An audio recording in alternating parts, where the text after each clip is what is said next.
ప్రజలందరే గారు నన్ను కొలిచేవారు, నా కొల్లారి గారు నా కజల్లలందరూ కూడా సమానంగా చూసుకునే భారం నాకు.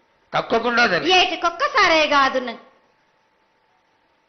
అందరి విషయంలో కూడా నేను తప్పనిసరిగా నేను తోడు నీడై నిలబడతాను.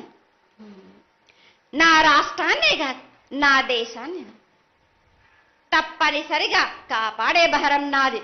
కానీ ఒక్కటి మాత్రం గుర్తించుకోండి, మీరు రాబోయే రోజుల్లో మహమ్మారి కూడా వెంటాడుతుంది. మీరు మాత్రం జాగ్రత్తగా ఉండండి. మీరు పాటించవలసినవి పాటించండి. అగ్ని ప్రమాదాలు కూడా జరుగుతాయి. వీటి గురించి కూడా తప్పనిసరిగా ముందే హెచ్చరిస్తున్నా నేను. తప్పకుండా తల్లి. అదే విధంగా పోయిన సంవత్సరం నువ్వు చెక్కినట్టుగా వర్షాలు చాలా చక్కగా కొడతాయి.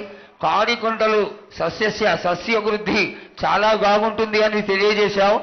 ఈ సంవత్సరం రాబోయే సంవత్సరంలో ఎంత ఆనందంగా ఉంటుంది, ఆనందంగా ఉండడానికి నువ్వు ఏం ఆశీర్వదిస్తావు తల్లి? ఏను వర్షాలు తప్పగా కురుస్తాయి. పాడి పంటలు కూడా సమృద్ధిలా ఉండే చూసే భారం నాది. మీరు మాత్రం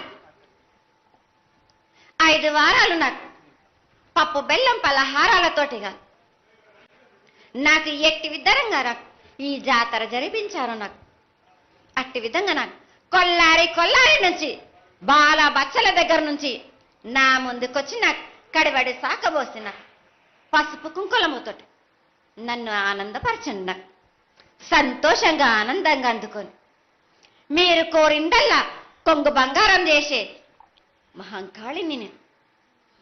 అమ్మా, నువ్వు ఆ ఈశ్వరుడికి చెంగడి నీళ్లు